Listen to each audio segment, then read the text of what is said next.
നിങ്ങൾക്ക് ഇടിമിന്നലിൻ്റെ വേഗത്തിൽ സിറാത്ത് പാലം കടക്കാൻ കൊതിയുണ്ടോ? സ്വർഗത്തിലെ പൂന്തോട്ടത്തിലൊക്കെ ഇരുന്നിട്ട് അവിടുത്തെ മരച്ചുവട്ടിലിരുന്ന് ആ സ്വർഗീയ പഴങ്ങൾ ആസ്വദിക്കാൻ ആഗ്രഹമുണ്ടോ? എല്ലാത്തിലുമുപരി കരുണക്കടലായ തമ്പുരാൻ്റെ കാരുണ്യം വേണമെന്ന കൊതി നിങ്ങളുടെ മനസ്സിലുണ്ടോ? ചില കാര്യങ്ങൾ ലൈലത്തുൽ ഖദറിൻ്റെ രാവിൽ ചെയ്താൽ അതെല്ലാം സാധ്യമാക്കിയെടുക്കാമത്രേ. ചില ദിക്റുകൾ, ചില അത്ഭുതങ്ങൾ നമ്മുടെ ലൈഫിൽ അതിലൂടെ സംഭവിക്കട്ടെ. അല്ലാഹു റബ്ബുൽ ആലമീൻ തൗഫീക്ക് നൽകുമാറാകട്ടെ. അപ്പോൾ അത് എന്തൊക്കെയാണ് നമുക്ക് പഠിക്കണം.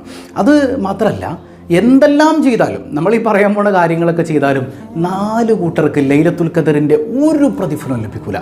ലൈലത്തുൽ ഖദറിൻ്റെ രാത്രി കോടാനുകോടി മനുഷ്യരിലേക്ക് കരുണക്കടലായ തമ്പുരാൻ്റെ കാരുണ്യം വർഷിക്കുമ്പോൾ ഈ 4 എണ്ണത്തിലേക്ക് പടച്ചവൻ തിരിഞ്ഞു പോലും നോക്കൂല. അവൻ്റെ കാരുണ്യം ലഭിക്കുക പോലുമില്ല, അവരത് പ്രതീക്ഷിക്കുകയേ വേണ്ട.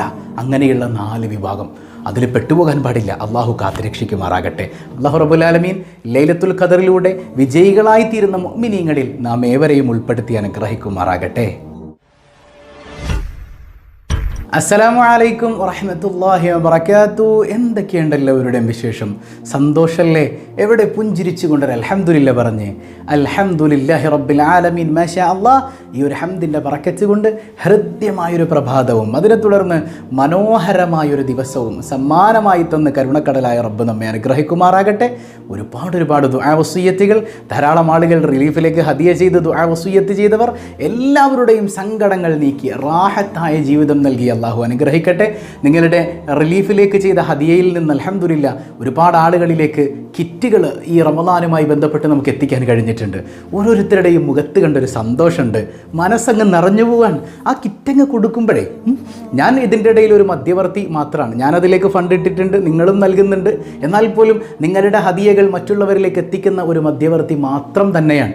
അതിങ്ങനെ ജനങ്ങളിലേക്ക് കൊണ്ടുപോയി കൊടുക്കുമ്പോഴേ വളരെ പ്രയാസങ്ങൾ അനുഭവിക്കുന്ന ആളുകൾ അവരത് കൊടുത്ത് അത് വാങ്ങുമ്പോൾ അവരുടെ കണ്ണുകളിൽ കാണുന്ന ഒരു സന്തോഷത്തിൻ്റെ തിളക്കം, 1-2 ആളുകളുടെ കണ്ണിൽ നിന്ന് ഇറ്റി വീണ കണ്ണുനീർ, ഒരു ഉമ്മയുടെ കണ്ണുനീര് ഞാൻ കണ്ടു. യാ അല്ലാ, അതങ്ങ് എൻ്റെ കയ്യിൽ നിന്നത് വാങ്ങുമ്പോഴേ, അതുപോലെ തന്നെ ഒരു ഹദിയയും കൂടെ അവർക്ക് കൊടുത്തു. നമ്മൾ ആരാണെന്നൊന്നും വ്യക്തമാക്കാത്തത് കൊണ്ട് നിങ്ങൾക്ക് കൂടുതൽ പ്രചോദനമാകട്ടെ എന്ന് കരുതി പറയാണ്. ആ ഉമ്മയുടെ കണ്ണിൽ നിന്ന് കണ്ണുനീരെറ്റി വീഴുന്നത് ഞാൻ കണ്ടു. ആരുമില്ല, പാവം തനിച്ചാണ്, വല്ലാതെ പ്രയാസപ്പെടുന്നുണ്ട്.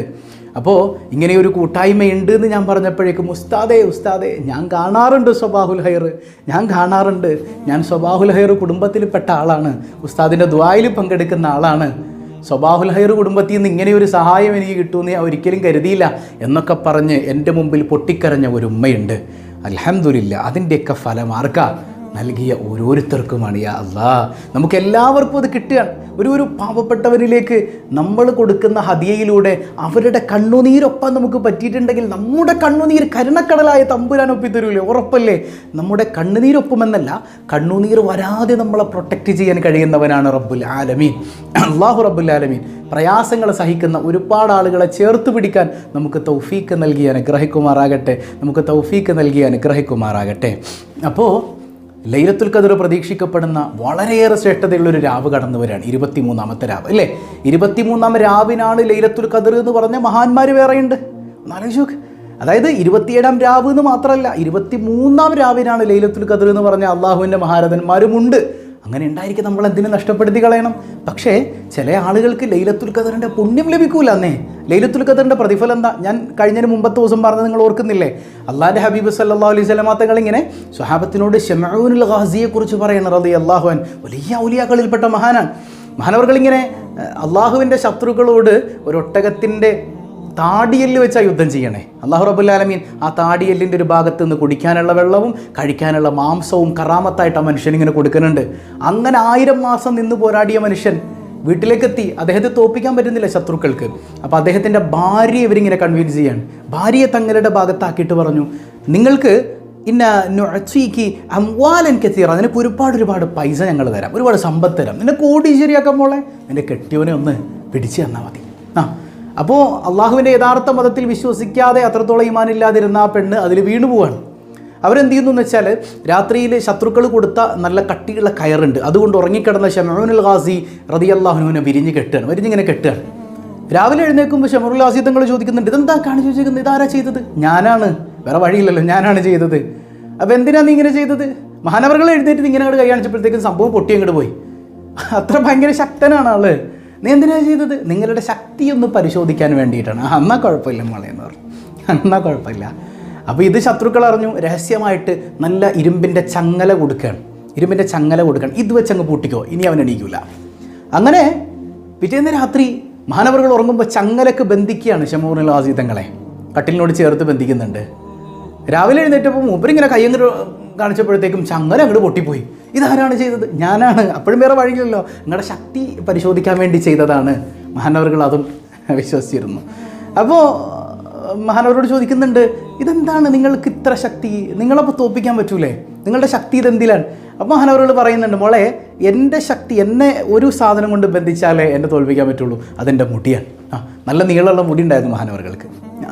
അതിങ്ങനെ പിന്നിയൊക്കെ ഇടുമായിരുന്നു. അതായത് ഭാര്യയും ഭർത്താവും പരസ്പരം മുടിയൊക്കെ പിന്നി കൊടുക്കുക, അതൊക്കെ ഭയങ്കര രസമുള്ള കാര്യമാണ്. ഹബീബായ സല്ലല്ലാഹു അലൈഹി വസല്ലം തങ്ങൾ അതിനൊക്കെ സമയം കണ്ടെത്തായിരുന്നു എന്നാണ് ഇല്ലേ. നമ്മൾ ഭാര്യയുടെ മുടിയൊക്കെ ഒന്ന് പിന്നി കൊടുക്കുക ഭർത്താക്കന്മാർ, അയ്യെന്നൊന്നും പറയണ്ട, അതൊക്കെ ദീനി വിഷയങ്ങൾ തന്നെയാണ്. നമുക്ക് വലിയ പ്രതിഫലം നേടിയെടുക്കാൻ പറ്റും, അത്രത്തോളം ചേർത്ത് പിടിക്കാം. ഒരു ഹബീബായ സല്ലല്ലാഹു അലൈഹി വസല്ലം തങ്ങളുടെ ഹദീസിൽ കാണാം, ആയിഷ റളിയല്ലാഹു അൻഹയ്ക്ക് മെൻസ്ട്രൽ പീരീഡ് ആയിരിക്കുമ്പോൾ പോലും ഒരു വിരിപ്പിനുള്ളിൽ ഉറങ്ങുമായിരുന്നു. അതായത് ശാരീരിക ബന്ധം മാത്രമൊന്നുമല്ല മതം എന്ന് പറയുന്നത് അല്ലേ, ലൈഫ് എന്ന് പറയുന്നത് ശാരീരിക ബന്ധം മാത്രമൊന്നുമല്ല. അവിടെ ആ സമയത്തും അവളെ ചേർത്ത് പിടിച്ച് ഒരു വിരിപ്പിനകത്ത് ഉറങ്ങുന്നതിന് ഒരു തടസ്സവും മുത്തുനബിക്ക് ഉണ്ടായിട്ടില്ല സല്ലല്ലാഹു അലൈഹി വസല്ലം. എന്നിട്ടും ചില ആളുകൾ മെൻസസ് ആയതിൻ്റെ പേരിൽ കെട്ടിയോളം മാറ്റി നിർത്തുന്നു എന്ന് പറയുന്ന കുറേ ആളുകളുടെ കമൻ്റൊക്കെ കണ്ടു. എന്തൊരു മോശമാണത് യാ അല്ലാഹ്, അതൊരു നാച്ചുറൽ പ്രോസസ്സ് അല്ലേ. അതിൻ്റെ പേരിൽ അവളെ മാറ്റി നിർത്തേണ്ടത് എന്തിനാ? അവൾ ഒരിക്കലും മാറ്റി നിർത്തുകയല്ല ചെയ്യേണ്ടത്, ഒന്നുകൂടെ ചേർത്ത് പിടിക്കാം. അപ്പോൾ അവളുടെ മനസ്സിലൊരു ബോധ്യം വരും, എൻ്റെ ഭർത്താവിന് എന്നിൽ നിന്ന് ശാരീരിക സുഖം മാത്രമല്ല വേണ്ടത്, എന്നെ ഇഷ്ടമാണ്, എന്നെ കണ്ടില്ലേ ചേർത്ത് പിടിക്കുന്നത്. അപ്പോൾ മെൻസ്ട്രൽ പീരീഡിൻ്റെ സമയത്ത് അവരൊന്നുകൂടെ നമ്മൾ ചേർത്ത് പിടിക്കുമ്പോൾ നമ്മളോട് കൂടുതൽ സ്നേഹം അവർക്ക് ഉണ്ടാകും എന്നുള്ളതാണ്. ഇരിക്കട്ടെ. അപ്പോൾ ശമൂറുൽ ആസീദ് തങ്ങൾ പറഞ്ഞു, മോളെ എൻ്റെ ശക്തി ഈ മുടിയിലാണ്. അള്ളാഹു റബ്ബുൽ ആലമീൻ അങ്ങനെയാണ് കേന്ദ്രീകരിച്ചിട്ടുള്ളത്. അത് വെച്ച് കേട്ടി എന്നെ ഒരാൾക്കും എനിക്ക് ജയിക്കാൻ പറ്റില്ല, എന്നെ ആർക്കും വേണമെങ്കിലും തോൽപ്പിക്കാമെന്നായി. എനിക്കത് ഭേദിച്ച് പോകാൻ കഴിയില്ല. രാത്രി അങ്ങനെ മഹാനവറുകളുടെ മുടിയെടുത്തിട്ട് ഈ പെണ്ണെന്ത് ചെയ്തു, ശമൂറുൽ ആസീദ് തങ്ങൾ ഉറങ്ങുന്ന സമയത്ത് ആ മുടിയെടുത്ത് അങ്ങനെ കെട്ടി. അങ്ങനെ രാവിലെ എഴുന്നേറ്റ് നോക്കുമ്പോൾ മഹാനവറുകൾക്ക് ഇത് പൊട്ടിക്കാൻ പറ്റുന്നില്ല. ആരാണിത് കെട്ടിയത്? ഞാനാണ്. ആ സമയത്ത് ശത്രുക്കൾ ഓടി വന്ന് മഹാനവറുകളെ എടുത്തുകൊണ്ട് പോകുന്നുണ്ട്, ഒരു തൂണിലിങ്ങനെ ബന്ധിക്കുന്നുണ്ട്. മഹാനവറുകളുടെ 2 കൈയും മുറിച്ച് കളഞ്ഞു, 2 കാലുകളും ഛേദിച്ച് കളഞ്ഞു, മൂക്ക് മുറിച്ച് കളഞ്ഞു, 2 ചെവി മുറിച്ച് കളഞ്ഞു. അത്രത്തോളം ക്രൂരമായി മഹാനവറുകളോട് അവർ പെരുമാറുന്നുണ്ട്. അപ്പോൾ അല്ലാഹു റബ്ബുൽ ആലമീൻ ശമൂറുൽ ആസീദ് തങ്ങൾക്ക് ഇൽഹാം ഇറക്കുന്നുണ്ട്, എന്താണ് വേണ്ടത്, എന്താ നിങ്ങളുടെ ആഗ്രഹം? ഈ ശത്രുക്കളെ നശിപ്പിച്ച് കളയണമല്ല. മഹാനവറുകളൊന്നിങ്ങനെ ഒന്നൊന്ന് പെടയാൻ വേണ്ടി പറയുമ്പോൾ ആ തൂടുകൊണ്ട് ഇങ്ങനെ അങ്ങോട്ട് ആക്കുമ്പോഴത്തേക്കും ആ ബിൽഡിങ് മുഴുവൻ ഇടിഞ്ഞു പൊളിഞ്ഞ് വീഴുന്നുണ്ട്. അതിൽ ശത്രുക്കളും തൻ്റെ ഭാര്യ അടക്കം മരിച്ചു പോകുന്നുണ്ട്. അതായത് ക്രൂരയായ ഭാര്യ അടക്കം കൊല ചെയ്യപ്പെടുന്നുണ്ട് അതിൻ്റെ അകത്ത്. അങ്ങനെ 1000 മാസത്തിലധികം ശത്രുക്കളോട് പോരാടി പിന്നെയും 1000 മാസം അള്ളാഹുവിന് ഇബാദത്ത് ചെയ്തു എന്നൊക്കെ ചരിത്രത്തിൽ കാണാം. അങ്ങനെ വലിയ വലിയ സമയങ്ങൾ അള്ളാഹു റബ്ബുൽ ആലമീനിലേക്ക് അടുക്കാൻ വേണ്ടി കണ്ടെത്തിയ ആ മനുഷ്യൻ, 1000കണക്കിന് മാസങ്ങൾ ഒരു മനുഷ്യന് അള്ളാഹുവിന് തുടർന്ന് ഇബാദത്ത് ചെയ്യാൻ, അള്ളാഹുവിന് വേണ്ടി പോരാടാൻ കഴിഞ്ഞിട്ടുണ്ടെങ്കിൽ ആ മനുഷ്യന് കിട്ടുന്ന റേഞ്ച് എത്രേ? ഇത് ചോദിക്കുമ്പോഴാണ് സ്വഹാബത്തൊക്കെ കരയണത്. സ്വഹാബത്ത് ഭയങ്കര കരച്ചിലാണ്. അപ്പോൾ മുത്തുനബി ചോദിക്കുന്നുണ്ട്, എന്താ സ്വഹാബ നബി, ആ മനുഷ്യനൊക്കെ എന്തോരം നന്മ നേടിയിട്ടുണ്ട്, ഇത്രയും നാളൊക്കെ ജീവിച്ചിരുന്നില്ലേ, ഞങ്ങൾക്കിപ്പോൾ കുറച്ച് ആയുസല്ലേ ഉള്ളൂ, ഞങ്ങൾ എന്ത് ചെയ്യും? അപ്പം ഞാൻ ഉണർത്തിയില്ലേ? ആ സമയത്താണ് ഏത് സൂറത്ത് ഇറങ്ങുന്നത്? ഇന്നാ അൻസൽനാഹു ഫീ ലൈലത്തിൽ ഖദ്ർ. ഇന്നാ അൻസൽനാഹു ഫീ ലൈലത്തിൽ ഖദ്ർ സൂറത്ത് ഇറങ്ങുന്നത് ആ സമയത്താണ്. മനസ്സിലാകുന്നുണ്ടോ? അപ്പോൾ ഈ സൂറത്തിൽ അള്ളാഹ് പറയണത് എന്താണ്? ഇത് ഖുർആൻ ഇറങ്ങിയ രാത്രിയാണ് ഇല്ലേ, ഖുർആൻ ഇറക്കപ്പെട്ട രാത്രിയാണ്. എന്താണ് ലൈലത്തുൽ ഖദ്ർ എന്ന് പറഞ്ഞാൽ? മാലാഖമാരും ജിബ്രീലും പ്രത്യേകം ഇറങ്ങി വരുന്ന രാത്രിയാണ്, നമ്മളോടൊക്കെ വന്ന് സലാം പറയുന്ന രാത്രിയാണ്. ഇങ്ങനെ അള്ളാഹുവിൻ്റെ റഹ്മത്ത് കോടാനുകൂടി മനുഷ്യരിലേക്ക്, ജനങ്ങളിലേക്ക്, ജീവനുള്ളവയിലേക്കും ഇല്ലാത്തവയിലേക്കൊക്കെ ഇറങ്ങുന്ന മനോഹരമായ രാത്രി. ഈ രാത്രി, ഇത്ര മനോഹരമായ രാത്രിയിലും 4 കൂട്ടരിലേക്ക് ഒരനുഗ്രഹം ഇറങ്ങൂല, ഒരു റഹ്മത്തുമില്ല, അവർക്കൊരു രക്ഷയില്ല. ലൈലത്തുൽ ഖദ്റിൽ അള്ളാഹിൻ്റെ കാരുണ്യത്തിൻ്റെ നോട്ടം ഈ 4 വിഭാഗങ്ങളിലേക്ക് ഇറങ്ങില്ല. യാ അല്ലാഹ്, അത്ര വലിയ അപകടത്തിലാണ് അവരുള്ളത്. നമ്മളതിൽ പെട്ടിട്ടുണ്ടോ? ഉണ്ടെങ്കിൽ ഈ സെക്കൻഡിൽ തന്നെ മാറണം, തൗബ ചെയ്യണം, മാറി ചിന്തിക്കണം. അല്ലാഹു റബ്ബുൽ ആലമീൻ തൗഫീഖ് നൽകട്ടെ. അതോടൊപ്പം നമ്മൾ നേരത്തെ പറഞ്ഞു, ലൈലത്തുൽ ഖദ്റിൻ്റെ രാത്രിയിൽ ഒരു മനുഷ്യൻ ഒരു കാര്യം ചെയ്താൽ സിറാത്ത് പാലത്തിലൂടെ ഇടിമിന്നലിൻ്റെ വേഗത്തിൽ പോകാം, അള്ളാഹിൻ്റെ കാരുണ്യം വാങ്ങാം, സ്വർഗത്തിലെ തോട്ടത്തിലിരുന്ന് പഴങ്ങൾ പറിച്ച് കഴിക്കാം. അതെന്തൊക്കെയാ? അത് നമ്മൾ ഇനി പറയും. പക്ഷേ ഈ 4 വിഭാഗക്കാർക്ക് അതിനൊന്നും അവസരം ഉണ്ടാവില്ല. ഈ ലൈലത്തുൽ ഖദ്റിൽ നമ്മൾ പറയാൻ പോണ കാര്യങ്ങൾ ചെയ്താൽ പോലും ഈ 4 കൂട്ടർക്ക് അത് കിട്ടൂല എന്നാണ്. അങ്ങനെയുള്ള 4 വിഭാഗം. ഒന്നാമത്തെ ആളാരാണ്? നമ്മൾ കേട്ടിട്ടുണ്ടാകും അല്ലേ? മുതുബിനുൽ ഖംർ, നിരന്തരം കള്ളു കുടിക്കുന്നവൻ. ഉസ്താദേ എൻ്റെ കെട്ടിയവൻ കള്ളുകുടിയനാണ്, എൻ്റെ മക്കൾ മദ്യപാനികളാണ്, ഉസ്താദ് ദുആ ചെയ്യണം എന്നൊക്കെ പറഞ്ഞ് എത്രയെത്ര സഹോദരങ്ങളാണ്. അള്ളാഹു നന്നാക്കട്ടെ. മദ്യപാനി എന്ന് മാത്രമല്ല, ലഹരി, അത് കഞ്ചാവാകട്ടെ, മയക്കുമരുന്നാകട്ടെ, മറ്റു പല പാൻ മസാലകളാകട്ടെ, ലഹരിയുള്ള കാര്യങ്ങൾ ഉപയോഗിക്കുന്ന മനുഷ്യർ, ലഹരി ഉപയോഗിക്കുന്ന മനുഷ്യർക്ക് അവരിലേക്ക് അള്ളാൻ്റെ കാരുണ്യത്തിൻ്റെ നോട്ടം മക്കളെ ലൈലത്തുൽ ഖദറിൻ്റെ രാത്രിയിൽ കടന്നു വരൂല. അവർക്ക് ഏറ്റവും വലിയ നാശമാണ്. സൂക്ഷിക്കണം കേട്ടോ. അവർക്ക് തീനത്തുൽ ഖബാൽ എന്ന് പറയുന്ന നരകത്തിലെ ഏറ്റവും മോശമായ ചീഞ്ചലം അവരെ കുടിപ്പിക്കുമെന്നല്ലേ? അതികഠിനമായ നരകം അവർക്കുണ്ട്. അള്ളാഹു കാത്തുരക്ഷിക്കുമാറാകട്ടെ. ഭർത്താവ് മദ്യപിക്കുന്നുണ്ടെങ്കിൽ സ്നേഹത്തോടെ, നിങ്ങൾ പ്രശ്നം ഉണ്ടാക്കാതെ സ്നേഹത്തോടെ ഭർത്താവിനെ ഒന്ന് ചേർത്ത് പിടിച്ച് നന്നാക്കാൻ നോക്ക് സഹോദരങ്ങളെ. അതിന് നിങ്ങൾ അവസരം കണ്ടെത്തണം. ഞാൻ നിങ്ങളോട് മുമ്പ് പറഞ്ഞിട്ടുണ്ടെന്ന് എൻ്റെ ഓർമ്മ. മുസ്ലിം അല്ലാത്ത ഒരു സഹോദരി എന്നോടൊരു കൗൺസിലിംഗ് ആവശ്യപ്പെട്ടൊരു സന്ദർഭം ഞാൻ നിങ്ങളോട് മുമ്പ് പറഞ്ഞിട്ടുണ്ടെന്നാണ് എൻ്റെ ഓർമ്മ. അവർ പറഞ്ഞത് അവർ പ്രേമിച്ച് വിവാഹം കഴിച്ചതാണ്. ഇസ്ലാമിൽ പ്രണയവിവാഹം അത് നോട്ട് അലൗഡ് അല്ല. കല്യാണം കഴിഞ്ഞിട്ട് നിങ്ങൾ പ്രണയിച്ചോളൂ. കല്യാണത്തിന് മുമ്പുള്ള പ്രണയം അത് ഹറാമാണ്, അത് വ്യഭിചാരമാണ്. ഒരിക്കലും അങ്ങോട്ട് പോകരുത്. ആ ചിന്ത തന്നെ വേണ്ട.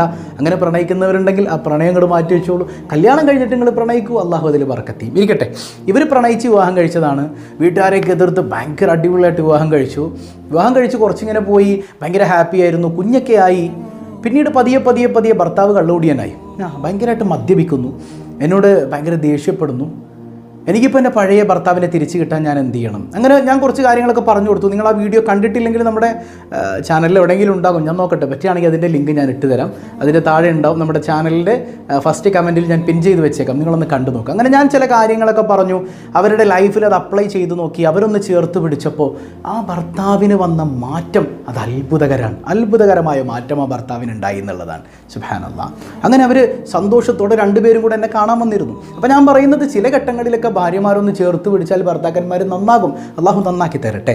ഈ കള്ളുകുടിയന്മാർ, ലഹരിക്കടിമയായ ആളുകൾ, അവർക്ക് ലൈലത്തുൽ ഖദറിൻ്റെ പ്രതിഫലം ഒരാണു പോലും ലഭിക്കില്ല എന്ന് പരിശുദ്ധ റസൂൽ സ്വല്ലല്ലാഹു അലൈഹി വസല്ലം. രണ്ടാമത്തെ വിഭാഗാര ആഖുൽ വാലിദൈൻ, മാതാപിതാക്കളെ വേദനിപ്പിക്കുന്ന മക്കളാട്ടോ.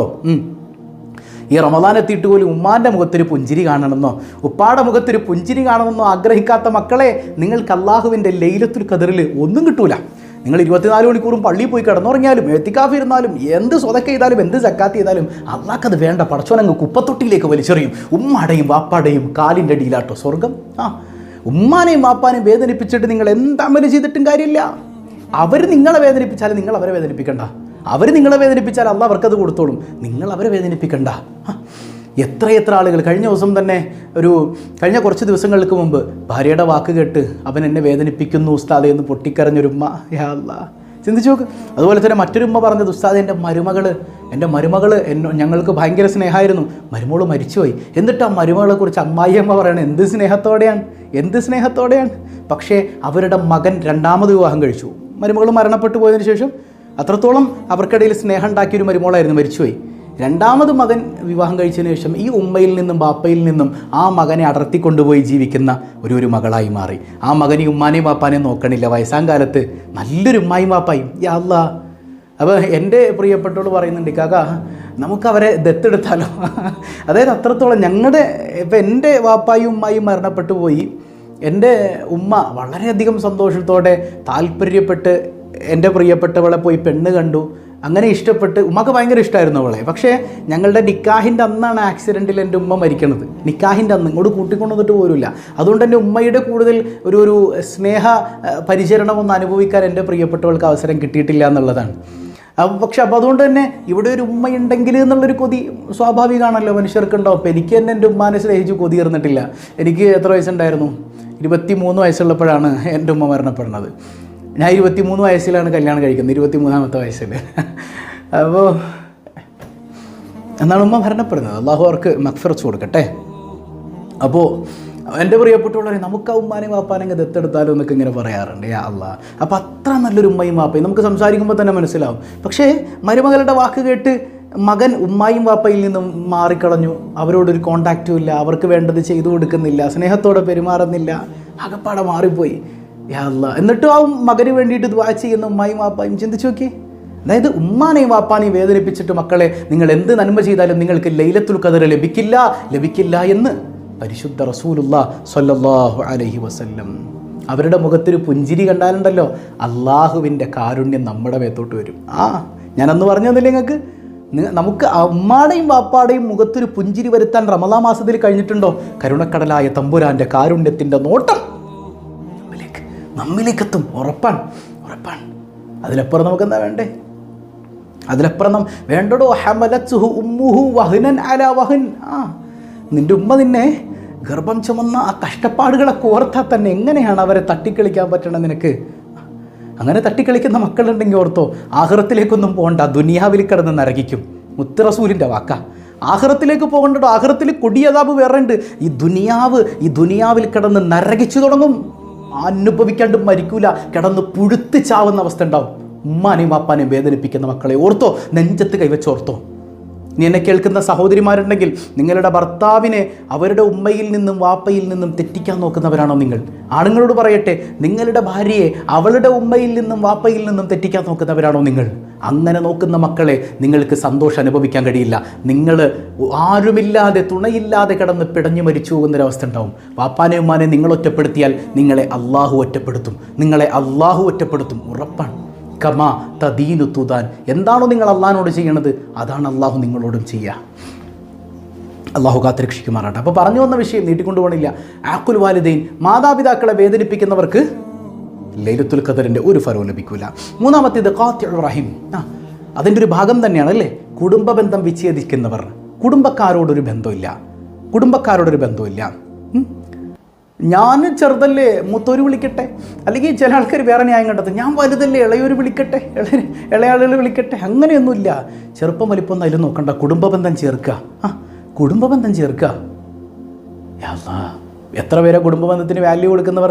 നമ്മുടെയൊക്കെ ചെറുപ്പത്തിൽ, ഇപ്പം ഞാൻ നിങ്ങളോട് പറഞ്ഞിട്ടുണ്ടോയെന്നറിയില്ല, പണ്ടൊക്കെ എൻ്റെ ഉമ്മയുമായിട്ട് ഞങ്ങളുടെ വീട് ഉള്ള സ്ഥലത്തേക്ക് ജംഗ്ഷനിൽ നിന്നിങ്ങനെ നടന്നു വരുമ്പോൾ എൻ്റെ ഉമ്മ ഓരോരുത്തരിങ്ങനെ കാണിക്കും, മോനെ ഇത് മൂത്താപ്പായാണ്, ഇത് കൊച്ചാപ്പായാണ്, അത് എളാപ്പായാണ്, അങ്ങനെ പോകും. അതായത് ഈ നാട്ടിലുള്ള ഏതെങ്കിലുമൊക്കെ ആളുകളായിട്ട് എന്തെങ്കിലുമൊക്കെ ഒരു ബന്ധം ഉണ്ടാവും. അപ്പോൾ അന്ന് ഞാനൊക്കെ ഇങ്ങനെ പറയും, എൻ്റെ പൊന്നുമിച്ച് ഒന്ന് വീട്ടിലേക്ക് പോയിക്കേ, ചെറുതാണല്ലോ അന്ന്. ഇത് ഇങ്ങനെ ഈ കുടുംബക്കാരുമായിട്ട് ഇങ്ങനെ അത്രത്തോളം മിങ്കിൾ ചെയ്ത് ജീവിച്ചിരുന്നവരാണ് നമ്മുടെയൊക്കെ കാരണവന്മാർ. പക്ഷെ ഇന്ന് ഇങ്ങനെ ചിന്തിക്കും, പടച്ചോനെ അത് അവരുമായിട്ടുള്ള ബന്ധം എങ്ങനെയായിരുന്നു? ഉമ്മ ഉണ്ടെങ്കിൽ ചോദിക്കായിരുന്നു, അത് ഇന്നാലിന്ന ആളായിട്ട് എങ്ങനെയാണ് ബന്ധം? കാണുമ്പോൾ മൂത്താപ്പാന്ന് വിളിച്ച് ശീലിച്ചിട്ടുണ്ട്. എങ്ങനെയാണ് മൂത്താപ്പയാണത്? അള്ളാഹു ആയാലും. അപ്പം ബന്ധങ്ങളുടെ വാല്യൂ അറിയാത്തൊരു തലമുറയായി നമ്മളിന്ന് മാറുന്നുണ്ട് എന്നുള്ളത് യാഥാർത്ഥ്യമാണ്. അങ്ങനെ ആകാൻ പറ്റൂല. ബന്ധം ചേർക്കണം, കുടുംബബന്ധം ചേർക്കണം. പ്രത്യേകിച്ച് നമ്മുടെ വീട്ടിൽ ആരൊക്കെ ഉണ്ട്, പ്രിയപ്പെട്ടവളും മക്കളും ഇല്ലേ, അതുപോലെ തന്നെ ഉമ്മയും ബാപ്പയും, അവരോടൊക്കെ ഒന്ന് സ്പെഷ്യലായിട്ടന്ന് പരിഗണന കൊടുക്കണം, അവരെ സന്തോഷിപ്പിക്കണം, തിരിച്ച് പ്രിയപ്പെട്ടവനെ സന്തോഷിപ്പിക്കണം. അന്ന് പിണങ്ങിയൊന്നും നിൽക്കല്ലേ. ഈ ഒരു 10 രാത്രിയിലേക്ക് പിണങ്ങല്ലേ. പിണക്കൊക്കെ ഒന്ന് മാറ്റി വെക്ക്. റഹ്മത്തിൻ്റെ മലക്കുകൾ വീട്ടിലോട്ട് കയറൂല. ചെറിയൊരു കാരണം ഉണ്ടാക്കി പിണങ്ങാൻ നിൽക്കുന്നവരെ ആ പിണക്കൊക്കെ അങ്ങോട്ട് മാറ്റി വെക്ക്. കുടുംബബന്ധം വിച്ഛേദിക്കുന്നവരാകരുത്. കുടുംബക്കാരുമായിട്ട് പിരിഞ്ഞു നിൽക്കുന്നുണ്ടെങ്കിൽ അള്ളാഹുവിൻ്റെ റഹ്മത്തിൻ്റെ തിരുനോട്ടം നമുക്ക് ലഭിക്കൂല. ഹബീബായ തങ്ങളോട് സല്ലല്ലാഹു അലൈഹി വസല്ലം ഒരു സ്വഹാബി ചോദിക്കുന്നുണ്ട്, ഇന്നലി ദബി അർഹാം, ഹബീബായ തങ്ങളെ എനിക്കൊരു കുടുംബക്കാരുണ്ട്, വളരെ അടുത്ത കുടുംബമാണ്, വളരെ അടുത്ത ചോരകളാണ്. ഞാൻ എല്ലാവർക്കും ചെയ്തു കൊടുക്കും, അവരെനിക്കൊന്നും ചെയ്യൂല. ഞാൻ അവരെ സന്തോഷിപ്പിക്കും, അവരെന്നെ വേദനിപ്പിക്കും. ഞാൻ അവർക്ക് വേണ്ടതെല്ലാം പൊതിയായിട്ടേ പോകുമ്പോൾ ഒരു പൊതിയായിട്ടേ പോകുള്ളൂ. പക്ഷേ എൻ്റെ മക്കളെ പോലും അവർ മൈൻഡ് ചെയ്യൂല. അത്രത്തോളം ഇടങ്ങേറ് പിടിച്ചൊരു കൂട്ടരാണ് നബിയെ. ഇനി അവർ കാണിക്കുന്നത് പോലെ ഞാനും തിരിച്ചങ്ങോട്ട് കാണിക്കട്ടെ. അള്ളാൻ്റെ ഹബീബിൻ്റെ മുഖം ചുവന്ന് അവിടെ നിന്ന് പറഞ്ഞു, ഇല്ല, നിങ്ങളങ്ങനെ കാണിക്കരുതെന്ന് മാത്രമല്ല, നിങ്ങൾ വീണ്ടും അവർക്ക് നന്മ ചെയ്തു കൊടുക്കണം. സയ്യിദുനാ റസൂലുള്ളാഹി സ്വല്ലല്ലാഹു അലൈഹി വസല്ലം അവർ ചെയ്യുന്നത് അത് അള്ളാഹ് അവർക്ക് കൊടുത്തോളും, നിങ്ങളായിട്ട് കൊടുക്കണ്ട. അങ്ങനെ നിങ്ങൾ കൊടുക്കാൻ തുടങ്ങിയാൽ പിന്നെ അള്ളാഹ് നിങ്ങൾക്ക് വേറെ തരും. പറഞ്ഞാൽ മനസ്സിലാവുന്നുണ്ടോ? നിങ്ങൾ നന്മകൾ ചെയ്തോളൂ. അവർ നിങ്ങൾക്ക് നന്മ ചെയ്യണില്ലെങ്കിൽ അവർക്ക് വേണ്ടത് അള്ളാഹ് കൊടുത്തോളും. നിങ്ങൾ അവർക്ക് നന്മ ചെയ്തിട്ടും അവർ നിങ്ങൾക്ക് നന്മ ചെയ്യുന്നില്ലെങ്കിൽ അള്ളാഹു നിങ്ങൾക്ക് നന്മ ചെയ്യും. പരിശുദ്ധ റസൂൽ സല്ലല്ലാഹു അലൈഹി വസല്ലം. മാത്രമല്ല കേട്ടോ, ഈ കുടുംബബന്ധം ചേർക്കുന്നുണ്ടുള്ള മറ്റൊരു ഗുണം എന്താണ്? ഹബീബായ സല്ലല്ലാഹു അലൈഹി വസല്ലം തങ്ങൾ പറഞ്ഞു, നിങ്ങൾക്ക് സമ്പത്തിൽ വർധനവ് വേണം, അതുപോലെ തന്നെ ആയുസ് വർദ്ധിക്കണം. പെട്ടെന്ന് മരിക്കണ്ട, ദാരിദ്ര്യം വേണ്ട, ഒറ്റ കാര്യം ചെയ്താൽ മതി, സിലുൽ റഹാം, കുടുംബബന്ധം ചേർത്തോ. സയ്യിദുനാ റസൂലുള്ളാഹി സ്വല്ലല്ലാഹു അലൈഹി വസല്ലം. കുടുംബബന്ധം വിച്ഛേദിക്കുന്നവർക്ക് 2 കാര്യങ്ങളുണ്ടാവില്ല. അവർ പെട്ടെന്ന് മരിക്കും, വേഗം തട്ടിപ്പോവും, പിന്നെ സമ്പത്തും ഉണ്ടാവില്ല. ഈ ദാരിദ്ര്യത്തിൽ കിടന്നിടങ്ങിയാറാം, ഒരു ബർക്കത്തും ഉണ്ടാവില്ല സമ്പത്തിൽ. എപ്പോഴും ഹോസ്പിറ്റൽ കേസ്, പ്രശ്നങ്ങൾ. അതുകൊണ്ട് തന്നെ കുടുംബബന്ധം ക്ലിയറാക്കിക്കോ. സമ്പത്തിൽ വർധനവുണ്ടാകും, ആയുസിലും വർധനവുണ്ടാകും, ആരോഗ്യം ഉണ്ടാകും ഇൻഷാ അല്ലാഹ്. ഹബീബായ സല്ലല്ലാഹു അലൈഹി വസല്ലം തങ്ങളുടെ വാക്കാണ്, ഞാൻ വെറുതെ പറയുന്നില്ല. അപ്പോൾ ഇന്ന് മഗ്‌രിബിന് മുമ്പായിക്കൊണ്ട് എത്രയും പെട്ടെന്ന് കുടുംബക്കാരുമായിട്ട് പിണങ്ങി നിൽക്കുന്നുണ്ടെങ്കിൽ ആ പിണക്കൊക്കെ മാറ്റി അങ്ങോട്ട് സലാം പറഞ്ഞു. അങ്ങോട്ട് സലാം പറയും. നിന്നെ വേദനിപ്പിക്കുന്നവർ വേദനിപ്പിക്കട്ടെ, നീ അങ്ങോട്ട് സലാം പറഞ്ഞു. നീ അല്ലാതെ എത്ര സക്കാത്ത് കൊടുത്തിട്ടും എത്ര സ്വതക്ക് കൊടുത്തിട്ടും എത്ര യത്തീം കുട്ടികൾക്ക് ഫുഡ് കൊടുത്തിട്ടും എത്ര റക്കായത്ത് നിസ്കരിച്ചിട്ടും ഒരു കാര്യമില്ല. ലൈലത്തുൽ ഖദറിൽ കാരുണ്യവാനായ തമ്പുരാൻ്റെ കാരുണ്യം നിങ്ങൾക്ക് ലഭിക്കില്ല ലഭിക്കില്ല ലഭിക്കില്ല. പരിശുദ്ധ റസൂലുള്ളാഹി സ്വല്ലല്ലാഹു അലൈഹി വസല്ലം. ക്ലിയറായോ? നാലാമത്തേത് മുഅ്മിനീങ്ങൾ തമ്മിൽ 3 ദിവസത്തിൽ കൂടുതൽ അകാരണമായി മിണ്ടാതിരിക്കാൻ പാടില്ല. അങ്ങനെ പിണങ്ങി നിൽക്കുന്ന ആളുകളുണ്ടെങ്കിൽ അവരിലേക്കും അള്ളാഹുവിൻ്റെ നോട്ടെത്തൂല. അതിന് ഈ മുഷാഹിൻ എന്ന് പറയുന്നതിൽ മറ്റൊരു അർത്ഥം കൂടെ ഉണ്ട്. പുത്തൻവാദികൾക്കും അള്ളാഹുവിൻ്റെ റഹ്മത്തിൻ്റെ നോട്ടം ലൈലത്തുൽ ഖദറിൻ്റെ രാത്രിയിൽ ലഭിക്കൂല. ഒരു ദിക്റുമില്ല, ഒരു സ്വലാത്തുമില്ല, എല്ലാത്തിലും ഒരു എന്താ പറയുക, ദീനിനെ അങ്ങ് കുടുസാക്കി കളയുന്ന മനുഷ്യർ. അള്ളാഹുവിൻ്റെ ദീനിനെ ഒരു തീവ്രവാദത്തിൻ്റെ മതമായി ഇന്ന് ലോകം മുഴുവൻ ചിത്രീകരിക്കപ്പെട്ടിട്ടുണ്ടെങ്കിൽ ഈ പുത്തൻവാദികൾ നിമിത്താണ്. അത്തരം ആളുകളിലേക്കും അള്ളാഹിൻ്റെ റഹ്മത്തിൻ്റെ നോട്ടിറങ്ങൂല. അതിന് മറ്റൊരാശയം ഇങ്ങനെയാണ്: ജനങ്ങളുമായി പിണങ്ങി നിൽക്കുന്ന ആളുകൾ. ഇപ്പോൾ നമ്മുടെ അയൽപക്കത്തുള്ളവർ നമ്മളെക്കുറിച്ച് മുശ്രിക്കാണ്, കാഫിറാണെന്ന് വിശ്വസിക്കുന്ന പുത്തൻവാദിയാണെങ്കിൽ അവരോട് സലാം പറയാൻ പോകണ്ടേ? അവരെക്കുറിച്ചല്ല. നമ്മൾ മുസ്ലിമാണെന്ന് വിശ്വസിക്കുന്നവരാണെങ്കിൽ നമുക്ക് സലാം പറയാം. അല്ലാതെ ഇപ്പോൾ നമ്മൾ എന്തിനാ പോണേ? നിങ്ങൾ ചിന്തിച്ചു നോക്കി. ചില ആളുകൾ ചോദിക്കും, ഉസ്താദ് അവരോട് സലാം പറഞ്ഞാൽ അവരുടെ വിശ്വാസപ്രകാരം നമ്മൾ മുസ്ലിമാണോ? അതായത് മൗലിദ് ഓതുന്ന, റാത്തീബ് ചൊല്ലുന്ന, മഹാന്മാരെ സിയാറത്ത് ചെയ്യുന്ന, തവസ്സുൽ ചെയ്യുന്ന, ഇസ്തിഗാസ ചെയ്യുന്ന, ഇതൊക്കെ ഖുർആനും ഹദീസും കൊണ്ട് സ്ഥിരപ്പെട്ട കാര്യമാണ്. ഈ ചെയ്യുന്നതൊക്കെ ശിർക്കാണെന്ന് പറഞ്ഞ് പഠിപ്പിക്കുന്ന ഒരു ബോധവും ഇല്ലാത്ത ഈ മനുഷ്യന്മാർ അവർ പറയുന്നതിൻ്റെ അർത്ഥം നമ്മൾ കാഫിറാണെന്നാണ്. എന്നിട്ട് പിന്നെ നമ്മൾ അവരോട് സലാം പറയണം എന്തിനാ? പറഞ്ഞു മനസ്സിലായി. നമ്മൾ കാഫിറാണെന്നും പറയാം, നമ്മൾ സലാം അവർക്ക് വേണം താനും. അതെന്ത് ഇരട്ടത്താപ്പാണ്? അങ്ങനെയുള്ള ആളുകളോട് പിണങ്ങി നിന്നാൽ കുഴപ്പമില്ല എന്നല്ല, പിണങ്ങി നിൽക്കണം, അത് വേറെ വിഷയം, അത് ദീനിൻ്റെ വിഷയമാണ്. ഇതൊന്നുമല്ല. അകാരണമായിട്ട് 3 ദിവസത്തിൽ കൂടുതൽ പിണങ്ങി നിൽക്കുക. അതൊരു ഹിന്ദു ആണെങ്കിൽ പോലും പിണങ്ങി നിൽക്കാൻ പാടില്ല. നമ്മുടെ അയൽപക്കത്തുള്ളവർ ഹൈന്ദവരാണെങ്കിൽ പോലും അവരോട് സ്നേഹത്തോടെ പെരുമാറാം. പറഞ്ഞത് ക്ലിയറായോ? പക്ഷേ അവർ നമ്മൾ വിശ്വസിക്കുന്ന മുസ്ലിമാണെന്നാണ്. പക്ഷേ ഈ ജാതി പുത്തൻവാദികളായ അള്ളാഹുവിൻ്റെ ഹബീബ് സല്ലല്ലാഹു അലൈഹി വസല്ലം തങ്ങളെ ഏറ്റവും മോശം രീതിയിൽ ചിത്രീകരിക്കുന്ന ഈ കൂട്ടർ നമ്മളെ മുശ്രിക്കാക്കിയിട്ട് നമ്മുടെ സലാം ഇവർക്ക് വേണമെന്ന് പറഞ്ഞാൽ, യാ അല്ലാഹ്, അവർ പറയണ പോലെ നിന്ന് കൊടുക്കുക. നമ്മളത്ര വിഡ്ഢികളാണോ? നമ്മൾ പൊട്ടന്മാരാണോ? നമ്മുടെ വാപ്പാനും ഉമ്മാനെയും കാഫിറാക്കണത്? നമ്മളെ കാഫിറാക്കണ ഈ കൗമിനോട് സലാം പറഞ്ഞിട്ട് നമുക്ക് സ്വർഗ്ഗം കിട്ടും നിങ്ങൾ കരുതുന്നുണ്ടോ? അള്ളാഹിൻ്റെ ഹബീബിൻ്റെ ഹൗദിൽ നിന്ന് ആട്ടി ഓടിക്കുന്നത് ഈ പുത്തൻവാദികളെയും അവർക്ക് ഓശാന പാടുന്നവരെയുമാണ് ഹബീബായ തങ്ങൾ സല്ലല്ലാഹു അലൈഹി വസല്ലം. അള്ളാഹു കാത്ത് രക്ഷിക്കട്ടെ. അവർക്ക് എന്ത് ഹൗദ്? അപ്പോൾ മുഅ്മിനീങ്ങളുമായിട്ട്, ഈമാനുള്ളവർ മുഅ്മിനീങ്ങളുമായിട്ട് നമുക്ക് പിണക്കുണ്ടാകാൻ പാടില്ല. എന്തിനേറെ ലൈലത്തുൽ ഖദറിൻ്റെ രാത്രിയിൽ ചില കാഫിറുകളിലേക്ക് പോലും അല്ലാഹുവിൻ്റെ റഹ്മത്ത് ഇറങ്ങുന്നതാണ് ദുനിയാവിൽ. എന്നാലും ഈ പറഞ്ഞ 4 കൂട്ടത്തിലേക്ക് ഇറങ്ങൂല, 4 കൂട്ടർക്ക് ഇറങ്ങില്ല. ഇമാം ബൈഹഖി ഉദ്ധരിക്കുന്ന ഹദീസിൽ കാണാമല്ലോ. അപ്പോൾ ഇത്ര ഡേഞ്ചറാണ്, പിണങ്ങി നിൽക്കാൻ പാടില്ല. പ്രത്യേകിച്ച് നമ്മുടെ ആളുകളൊക്കെ അയൽപക്കച്ചുള്ളവർ, അവരോടൊക്കെ പിണക്കാണ്. ചെറിയ കാര്യങ്ങൾ പറഞ്ഞിട്ടായിരിക്കും നമ്മൾ പിണങ്ങിയിട്ടുണ്ടാവുക. യാ അല്ലാഹ്, എത്ര നാൾ മിണ്ടാതിരിക്കും? ഈ മഗ്‌രിബിൻ്റെ മുമ്പ് നമ്മൾ ആ പടക്കം തീർത്തില്ല എങ്കിൽ ഇന്നത്തെ രാത്രി ലൈലത്തുൽ ഖദർ ആണെങ്കിൽ ഒരു രക്ഷയില്ല. അള്ളാഹിൻ്റെ കാരുണ്യം നമുക്ക് കിട്ടൂല. നമ്മൾ എന്ത് ചെയ്താലും നമുക്ക് കിട്ടൂല. സയ്യിദുനാ റസൂലുള്ളാഹി. അതുകൊണ്ട് തൗബ ചെയ്യുക, പൊരുത്തപ്പെടുക. അള്ളാഹു തൗഫീഖ് നൽകട്ടെ. ഇനി നമ്മൾ നേരത്തെ പറഞ്ഞ കാര്യം, മഹാനായ നബിയുല്ലാഹി കലീമുല്ലാഹി മൂസ അലൈഹിസ്സലാം ചോദിക്കുന്നുണ്ട്, ഇന്നി ഉരീദു റഹ്മതക്, പടച്ചവനെ നിൻ്റെ കാരുണ്യം ഞാൻ പ്രതീക്ഷിക്കുന്നു. റഹ്മതി ലിമൻ ഇസ്തയഖള ലൈലത്തുൽ ഖദർ. അള്ളാഹ് പറയുന്നുണ്ട്, എൻ്റെ റഹ്മത്ത് ലൈലത്തുൽ ഖദറിൻ്റെ രാത്രിയിൽ, ആ രാത്രിയിൽ ഉണർന്നിരുന്ന് ഇബാദത്ത് ചെയ്യുന്നവർക്ക് എൻ്റെ റഹ്മത്തുണ്ട്. അതായത് ഈ പറഞ്ഞ 4 വിഭാഗത്തിന് കിട്ടൂലേ? ഈ പറഞ്ഞ 4 വിഭാഗം അല്ലാത്ത ഒക്കെ ക്ലിയറായ മനുഷ്യർ, അവർ രാത്രിയിൽ ഇബാദത്ത് ചെയ്യുന്നുണ്ട്. തഹജ്ജുദിന് എഴുന്നേറ്റിട്ട് ദ്വാരക്കുന്നുണ്ടോ? മഗ്‌രിബ് ഇശാ ജമാഅത്തായിട്ട് നിസ്കരിക്കുന്നുണ്ടോ? സുന്നത്ത് നിസ്കരിക്കുന്നുണ്ടോ? ദിക്റുകൾ ചൊല്ലുന്നുണ്ടോ?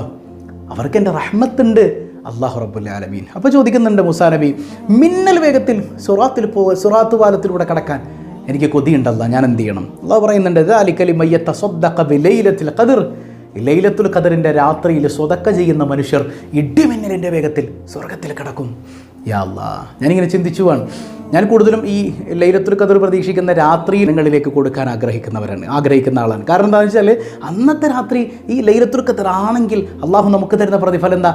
നമുക്ക് ഇടിമിന്നലിൻ്റെ വേഗത്തിൽ സുറാത്ത് പാലം കടന്നു പോകാൻ പറ്റുമെന്നാണ് മൂസാ നബിയോട് പറയണം. സുബ്ഹാനല്ലാഹ്. അപ്പോൾ നമ്മൾ 1 രൂപയാണെങ്കിൽ 1 രൂപ മാറ്റി വെക്കുക, അല്ലെങ്കിൽ ഗൂഗിൾ പേ ചെയ്യുക, നമുക്കറിയുന്നവരിലേക്ക്, പ്രയാസം അനുഭവിക്കുന്നവരിലേക്ക്, അല്ലെങ്കിൽ ഏതെങ്കിലും റിലീഫ് പദ്ധതിയിലേക്ക്. ഇന്നതെന്ന് ഞാൻ പറയുന്നില്ല. പറഞ്ഞ് ക്ലിയറായോ? മാറ്റി വെച്ചാലും മതി, പിന്നീട് കൊടുത്താലും മതി. അന്നത്തെ രാത്രി മാറ്റി വെക്കുക. ഏറ്റവും നല്ല അന്നത്തെ രാത്രി കൊടുക്കാൻ ശ്രമിക്കുക. ആ രാത്രിയിൽ തന്നെ ഒരു പ്രയാസം അനുഭവിക്കുന്ന മനുഷ്യൻ്റെ സങ്കടം നമുക്ക് മാറ്റാൻ കഴിഞ്ഞിട്ടുണ്ടെങ്കിൽ അൽഹംദുലില്ലാഹ്, നമ്മൾ രക്ഷപ്പെട്ടില്ലേ? അതാണ് ദാലിക ലിമൻ യതസദ്ദഖ ബിലൈലത്തിൽ ഖദർ. സുറാത്ത് പാലം ഇടിമിന്നലിൻ്റെ വേഗത്തിൽ കടക്കാൻ കഴിയുന്നത് ലൈലത്തുൽ ഖദറിൻ്റെ രാത്രി സ്വതക്ക ചെയ്യുന്നവർക്കാണ്. സുബ്ഹാനല്ലാഹ്. 3ാമത് ചോദിക്കുന്നുണ്ട്, സ്വർഗത്തിൽ ആ തോട്ടത്തിലിരുന്ന് ഫലങ്ങൾ ആസ്വദിക്കാൻ ഞാൻ എന്ത് ചെയ്യണം? അള്ളാഹു പറയുന്നുണ്ട് മൂസാ നബിയോട്, മൂസാ ലൈലത്തുൽ ഖദറിൻ്റെ രാത്രിയിൽ ഇസ്തിഗ്ഫാർ ചെയ്യുന്നവർക്കാണ്, പാപമോചനം തേടുന്നവർ അസ്തഗ്ഫിറുല്ലാഹൽ അലീം അധികരിപ്പിക്കണം. ലൈലത്തുൽ ഖദറിൻ്റെ രാത്രി നിങ്ങൾക്ക് ഒരുപാട് ഇരുന്ന് ഇബാദത്ത് ചെയ്യാനുള്ള സമയമൊന്നുമില്ല. ഇസ്തിഗ്ഫാർ ഒരു 100 തവണ ചൊല്ല. സുബ്ഹാനല്ലാഹ് 33, അൽഹംദുലില്ലാഹ് 33, അല്ലാഹു അക്ബർ 33, ലാ ഇലാഹ ഇല്ലല്ലാഹ് ഒരു 100 തവണ ചൊല്ല. യാ ഹയ്യു യാ ഖയ്യൂം ഒരു 33 തവണ ചൊല്ല. ഒരു തവണ അസ്മാഉൽ ഹുസ്ന, കഴിയുമെങ്കിൽ ഒരു 11 തവണ അസ്മാഉൽ ഹുസ്ന ചൊല്ലിയിട്ട് നിങ്ങൾ അള്ളാഹുവിങ്കിലേക്ക് കൈ ഉയർത്തി ഒന്ന് ചോദിച്ചു നോക്ക്. അള്ളാഹു റബ്ബുൽ ആലമീൻ നിങ്ങളെ കൈവിടില്ല, ഉറപ്പാണ്. എന്തൊക്കെ പറഞ്ഞു നമ്മൾ? ഇസ്തിഗ്ഫാർ, സുബ്ഹാനല്ലാഹ്, അൽഹംദുലില്ലാഹ്, അല്ലാഹു അക്ബർ, ലാ ഇലാഹ ഇല്ലല്ലാഹ്, യാ ഹയ്യു യാ ഖയ്യൂം, അസ്മാഉൽ ഹുസ്ന ഒന്ന് ചൊല്ലിയിട്ട് അള്ളാഹുവിനോട് ചോദിച്ചു നോക്കിയേ. അള്ളാഹു റബ്ബുൽ ആലമീൻ കൈവിടില്ലല്ലോ. അള്ളാഹു തൗഫീഖ് നൽകുമാറാകട്ടെ. നമ്മൾ തസ്ബീഹ് നിസ്കാരത്തെക്കുറിച്ച് മുമ്പ് ഒരു വീഡിയോ ചെയ്തിരുന്നു. തസ്ബീഹ് നിസ്കാരത്തെക്കുറിച്ച് കൃത്യമായി മനസ്സിലാക്കി നമ്മൾ ഒരു തവണയെങ്കിലും ലൈലത്തുൽ ഖദർ പ്രതീക്ഷിക്കപ്പെടുന്ന രാത്രിയിൽ ചെയ്യുക. അള്ളാഹു അതിനൊക്കെ തൗഫീഖ് നൽകി അനുഗ്രഹിക്കുമാറാകട്ടെ. അള്ളാഹുവിൻ്റെ കാരുണ്യം ലഭിക്കുന്ന മുഅ്മിനീങ്ങളിൽ മുഅ്മിനാത്തുകളിൽ നാം ഏവരെയും ഉൾപ്പെടുത്തി അള്ളാഹു അനുഗ്രഹിക്കട്ടെ. പതിവായി ചൊല്ലുന്ന ദിക്ർ സുബ്ഹാനല്ലാഹി വബിഹംദിഹി അദദ ഖൽഖിഹി വരിദാ നഫ്സിഹി വസിനത അർശിഹി വമിദാദ കലിമാതിഹി. സുബ്ഹാനല്ലാഹി വബിഹംദിഹി عدد خلقه ورضا نفسه وزنة عرشه ومداد كلماته. سبحان الله وبحمده عدد خلقه ورضا نفسه وزنة عرشه ومداد كلماته. അല്ലാഹു കബൂൽ ചെയ്യുമാറാകട്ടെ. ഇനി ഒരു കാര്യം പറയാനുള്ളത്, കഴിഞ്ഞ ദിവസം നമ്മൾ ചോദിച്ച ചോദ്യം, ആദം നബി അലൈഹിസ്സലാമിൻ്റെ ഒരു മകൻ മറ്റൊരു മകനെ കൊല ചെയ്തു അല്ലേ, എങ്ങനെയാണ് അടക്കം ചെയ്യേണ്ടത് എന്ന് കാണിച്ചു കൊടുത്ത അല്ലാഹു റബ്ബുൽ ആലമീൻ ഉദാഹരണമാക്കിയത് ഒരു പറവയിലൂടെയാണ്. ആ പറവ ഏതാണ്? കാക്കയാണ്. എല്ലാവർക്കും അറിയാം അല്ലേ, കാക്കയാണ്. ഒരുപാട് ആളുകൾ കമൻറ്റ് ചെയ്തു, ഒരുപാടെന്നല്ല ഭൂരിഭാഗം ആളുകളും എല്ലാവരും തന്നെ കാക്ക എന്നാണ് കമൻറ്റ് ചെയ്തിട്ടുള്ളത്. ശരിയുത്തരാണ്. ഇന്നത്തെ ചോദ്യം ഇതാണ്. ഒരു അക്ഷരം ഉണ്ടല്ലോ, ഫ എന്ന അക്ഷരമല്ലേ, ഫ ഹർഫ്. ഈ ഫ ഇല്ലാത്ത സൂറത്ത് ഏതാണ്? ഒരു സൂറത്തിൽ ഫ എന്ന അക്ഷരം തന്നെ ഇല്ല. ആ സൂറത്ത് ഏതാണ്? കമൻറ്റ് ചെയ്യുക. അള്ളാഹു ബറക്കത്ത് ചെയ്യട്ടെ. ലൈലത്തുൽ ഖദറിൻ്റെ പുണ്യം ലഭിക്കുന്ന മുഅ്മിനീങ്ങളിൽ നാം ഏവരെയും ഉൾപ്പെടുത്തട്ടെ. സ്വബാഹുൽ ഖൈറിനെ സ്നേഹിക്കുന്ന സഹോദരങ്ങളോടൊരു കാര്യം, നമ്മൾ പങ്കെടുക്കുന്ന എല്ലാവരും നിങ്ങളാൽ കഴിയുന്ന ഗ്രൂപ്പുകളിലേക്കൊക്കെ നമ്മുടെ സ്വബാഹുൽ ഖൈർ ഷെയർ ചെയ്ത് കൊടുക്കുക. അത് ഏറ്റവും വലിയൊരു പുണ്യമാണ്, നമ്മുടെ അക്കൗണ്ടിലേക്ക് ലഭിക്കുന്ന ഏറ്റവും വലിയൊരു അനുഗ്രഹമാണ്. ഒരാൾ നമ്മൾ നിമിത്തം നേരെയായാൽ മതിയെന്നേ നമ്മൾ രക്ഷപ്പെട്ടു. അള്ളാഹു അതിനൊക്കെ തൗഫീഖ് നൽകട്ടെ. നാമുമായി ബന്ധമുള്ള എല്ലാ ഗ്രൂപ്പുകളിലേക്കും ഇത് ഷെയർ ചെയ്ത് കൊടുക്കണം. അള്ളാഹു അതിന് വലിയ പ്രതിഫലം തരും. ഇൽമിൻ്റെ പ്രചരണമല്ലേ, അതിൻ്റെ പ്രതിഫലം പരിപൂർണമായി ലഭിക്കുന്ന മുഅ്മിനീങ്ങളിൽ നാം ഏവരെയും അള്ളാഹു ഉൾപ്പെടുത്തട്ടെ. അൽഹംദുലില്ലാഹി റബ്ബിൽ ആലമീൻ. അല്ലാഹുമ്മ സ്വല്ലി അലാ സയ്യിദിനാ മുഹമ്മദിൻ വഅലാ ആലി സയ്യിദിനാ മുഹമ്മദ്. അർഹമുർ റഹീമായ കരുണക്കടലായ കരുണാവാരിധിയായ തമ്പുരാനെ സ്വീകരിക്കണേ അല്ല, തട്ടിക്കളയല്ലേ അല്ല. നീ തഴഞ്ഞാൽ പോകാനൊരിടമില്ല അല്ല. ഈ പറഞ്ഞത് പ്രകാരം ജീവിതം ചിട്ടപ്പെടുത്താൻ ഞങ്ങൾക്ക് തൗഫീക്ക് നൽകണേ അല്ല. ഉമ്മാടയും ഉപ്പാടയും കാലിൻ്റെ ചുവട്ടിലുള്ള സ്വർഗം പോയി വാങ്ങാൻ ഞങ്ങൾക്ക് നീ തൗഫീക്ക് നൽകണേ അല്ല. അവരോട് അതപോടെ വർത്തിക്കാൻ തൗഫീക്ക് നൽകണേ അല്ല. ഞങ്ങളിൽ നിന്ന് മരണപ്പെട്ട എല്ലാവർക്കും നീ മഗ്ഫിറത്ത് കൊടുക്കണേ അല്ല. ഞങ്ങളെയും ഞങ്ങളുടെ ഇണകളെയും സന്താനങ്ങളെയും നീ മദ്യപാനികളാക്കല്ലേ അല്ല. ഹറാമിലേക്ക് പോകുന്നവരാക്കല്ലേ അല്ല. അതവുള്ളവരാക്കണേ അല്ല. ദീനിനും ആഖിറത്തിലും ഒരുപോലെ ഉപകാരപ്പെടുന്ന സന്താനങ്ങളാക്കി ഞങ്ങളുടെ പൊന്നുമക്കളെ നീ നടത്തണയല്ല. എക്സാമുകളിലെല്ലാം നീ ഉന്നത വിജയം നൽകണേ റഹ്മാനെ. ശോഭനമായ ഭാവി നീ നൽകണയല്ല. റഹമുറാഹിമായ തമ്പുരാനെ, കുടുംബബന്ധം കാത്തു സൂക്ഷിക്കുന്നവരിൽ നീ ഞങ്ങളെ പെടുത്തണയല്ല. സാമൂഹിക ബന്ധങ്ങൾ നന്നാക്കുന്നവരിൽ പെടുത്തണയല്ല. അസൂയയും കുശുമ്പും റിയാവും തന്ന് ഞങ്ങളെ നീ പരീക്ഷിക്കല്ലയല്ല. ഹൃദയം നീ ശുദ്ധീകരിക്കണേ തമ്പുരാനെ. ലൈലത്തുൽ ഖദറിൻ്റെ പ്രതിഫലം പരിപൂർണമായി ലഭിക്കുന്നവരിൽ പെടുത്തണയല്ല. പാപങ്ങൾ ചെയ്തു പോയതെല്ലാം നിന്റെ കാരുണ്യം കൊണ്ട്, നിന്റെ ഔദാര്യം നിമിത്തം നീ പൊറുക്കണയല്ല. നീ പൊറുത്തില്ലെങ്കിൽ പിന്നെ ആരോട് ചോദിക്കാനാണ്? അസ്ഹാബുൽ ബദരീങ്ങളുടെ ബറക്കത്ത് കൊണ്ട് പൊറുത്തു തന്നെയല്ല. പടച്ചവനെ, ഞങ്ങളുടെ ഈമാനിന് ബലം നൽകണയല്ല. സുന്നത്ത് വൽ ജമാഅത്തിൽ അടിയുറച്ചു നിൽക്കാൻ ഞങ്ങൾക്ക് നീ തൗഫീക്ക് നൽകണയല്ല. പുത്തൻ വാദങ്ങളിലേക്ക് ഞങ്ങളെ തള്ളിവിടല്ലയല്ല. യാ റബ്ബന, കടങ്ങളെല്ലാം ഏറ്റെടുക്കണയല്ല. കടങ്ങളെല്ലാം നീ ഏറ്റെടുക്കണയല്ല. തൊഴിലുകളിൽ അഭിവൃദ്ധി നൽകണയല്ല. പ്രിയപ്പെട്ട പ്രവാസി സഹോദരങ്ങളുടെ ജീവിതത്തിൽ എല്ലാ ഹൈറും ബറക്കത്തും നീ നൽകണേ അല്ലാ. അർഹമുർ-റഹീമായ റബ്ബെ, വീടില്ലാത്തവർ ഖൈറായ ഭവനം നൽകണേ അല്ലാ, മക്കളില്ലാത്തവർ സ്വാലിഹീങ്ങളായ സന്താനങ്ങൾ നൽകണേ അല്ലാ, ഗർഭിണികൾ നീ സുഖപ്രസവം നൽകണേ അല്ലാ. അർഹമുർ-റഹീമായ കരുണക്കടലായ കരുണാവാരിധിയായ റഹ്മാനായ റബ്ബെ, വിവാഹപ്രായമെത്തിയവർക്ക് അനുയോജ്യരായ ഇണകളെ നൽകണേ അല്ലാ. അള്ളാഹു എപ്പോഴാണ് ഞങ്ങൾ മരിക്കുന്നതെന്നറിയില്ല, ഈമാൻ സലാമത്താക്കണേ അല്ലാ. ഈ സ്വബാഹുൽ ഖൈർ കുടുംബത്തെ സ്നേഹിക്കുന്നവർ, റിലീഫിലേക്ക് ഹദിയ ചെയ്യുന്നവർ, ഈ മജ്ലിസ് മറ്റുള്ളവരിലേക്ക് ഷെയർ ചെയ്തു കൊടുക്കുന്നവർ എല്ലാവരെയും നിൻ്റെ യഥാർത്ഥ മുത്തഖീങ്ങളിൽ നീ ഉൾപ്പെടുത്തണയല്ല. എല്ലാ പ്രയാസങ്ങളിൽ നിന്നും അവർക്കും ഞങ്ങൾക്കും നീ മുക്തി നൽകണയല്ല. ഞങ്ങളെയും ഞങ്ങളുമായി ബന്ധപ്പെട്ടവരെയും ആരംഭപ്പൂവായ റസൂലുള്ളാഹി സ്വല്ലല്ലാഹു അലൈഹി വസല്ലമ തങ്ങളുടെ റൗള സിയാറത്ത് ചെയ്യാനും എല്ലാത്തിലുമുപരി നാളെ സുന്ദരമായ സ്വർഗീയ ലോകത്ത് സ്വബാഹുൽ ഖൈർ കുടുംബത്തിൽപ്പെട്ട ഓരോരുത്തരെയും കുടുംബസമേതം ആരംഭപ്പൂവിൻ്റെ തണലിലായി ഒരുമിക്കാനും നീ തൗഫീക്ക് നൽകണേ അല്ലാഹ് സ്വല്ലല്ലാഹു അലൈഹി വസല്ലം. കൈവെടിയല്ല തമ്പുരാനെ, ബിഹഖി സ്വല്ലല്ലാഹു അലാ മുഹമ്മദ് സ്വല്ലല്ലാഹു അലൈഹി വസല്ലം, സ്വല്ലല്ലാഹു അലാ മുഹമ്മദ് സ്വല്ലല്ലാഹു അലൈഹി വസല്ലം. അല്ലാഹുമ്മ സ്വല്ലി അലാ മുഹമ്മദ് യാ റബ്ബി സ്വല്ലി അലൈഹി വസല്ലം. വസ്സലാമു അലൈക്കും വറഹ്മത്തുള്ളാഹി വബറകാതുഹു.